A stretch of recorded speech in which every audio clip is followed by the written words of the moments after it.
예, 번제 두 번째 영상입니다. 두 번째 영상 들어가기 전에 하나만 좀 먼저 점검하고 가겠습니다. 우리 레위기 제가 편견 깨기 영상에서 이미 말씀드렸는데요. 1장에 보면 번제가 있죠.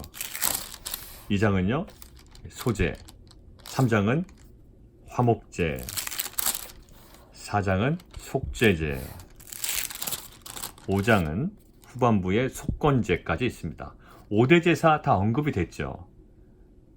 이제 마무리가 될 것 같은데 6장 7절 이후부터 8절부터 다시 번제가 등장합니다. 그리고 소제가 등장하고요. 속죄제가 등장하고 속건제가 등장하고 화목제가 등장합니다. 어떠한 차이가 있을까요? 예, 6장 7절까지는 그 제사에 있어서 일반 백성의 역할에 중점을 두고 하나님께서 주신 메시지입니다. 제사장을 향한 메시지가 아니에요. 물론 있지만 중점을 둔 부분이 일반 백성의 역할에 중점을 두고 주신 메시지입니다. 자, 그렇다면 6장 8절 후반부는요. 이 뒷부분은 제사장들의 역할이 어떠해야 되는지 중점을 두고 하나님께서 주신 메시지입니다. 그렇기 때문에 두 가지로 나눠져 있다라고 말씀을 드렸습니다. 자, 이것을 기준으로 보면 1장에 나오는 이 번제는 우리가 오히려 주목해야 되는 부분이 어디입니까? 일반 백성의 역할이 무엇인지를 아는 것이 하나님께서 이 번제를 통하여 주시려는 메시지를 분별하고 관찰하는데 도움이 됩니다. 자, 같이 한번 볼게요. 제가 이제 번제를 드리러 갑니다. 한번 시뮬레이션을 한번 돌려보겠습니다. 먼저 예물을 드리려거든 가축 중에서 소나 양으로 예물을 드릴지니라. 가축 좀 유념해 두시면 좋겠습니다. 들짐승 안 되는 거예요. 길에서 우연히 발견한 짐승 안 되는 겁니다. 그리고 사냥한 동물 안 되는 거예요.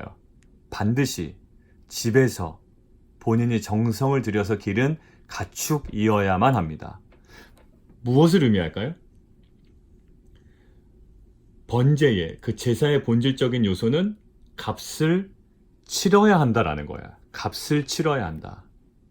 그러고 보니 아까 전에 영상에서 다윗의 번제 있죠? 다윗의 번제에서 이렇게 되어 있습니다. 아라우나가 내 주 왕은 좋게 여기신 대로 다 취하여 드리십시오. 번제를 드리십시오. 번제에 대하여는 소가 저에게 있습니다. 뗄나무도 있습니다. 그리고 마당질하는 도구와 소의 멍에가 있습니다. 이것을 다 왕께 드립니다. 번제 드리십시오 라고 하는데 왕이 뭐라고 하냐면 그렇지 아니하다. 내가 값을 주고 내게서 사리라. 값없이는 내 하나님 여호와께 번제를 드리지 아니하리라 하고 다윗이 은 50세겔로 타작마당과 소를 삽니다. 그래서 번제를 드립니다. 결국 값을 치러야 한다라는 부담이 있는 겁니다. 다윗이 이 번제에 대하여. 그래서 이 가축, 자신의 공과 자신의 노력이 담긴 직접 기른 이 가축을 가져온다는 것은 굉장한 의미가 있는 겁니다. 그런데 우리가 가축을 가져다가 제사장에게 드리면, 그리고 제사장에게 번제 잘 드려주십시오 라고 이야기하면 다 끝나는 게 아니죠. 지금 이 예배자가 백성이 감당해야 되는 몫이 있습니다. 4절, 그는 번제물의 머리에 안수할지니. 그리고 5절, 그는 그 숫송아지를 잡아야 한답니다. 도살해야 된대요. 죽여야 한다는 거예요. 여러분들 숫송아지 한 마리를 죽이는 것 쉽지 않습니다. 얼마나 크게 저항하겠어요? 죽지 않으려고? 그것들을 온몸으로 막아내며 그 숫송아지를 잡아내야 됩니다. 피는 막 흐를 거예요. 그러면 제사장은 그 피를 받아다가 제단 사방에 뿌립니다. 이제 이것으로 끝났나 싶었는데 아닙니다. 번제물의 가죽을 또 벗겨내야 됩니다. 그리고 각을 떠야 됩니다. 그리고 내장과 정강이를 물로 깨끗이 세척해야 합니다. 그리고 그 모든 것들을 제사장에게 가져다 주면 제사장은 그 전부를 제단 위에서 불살라 번제를 드립니다.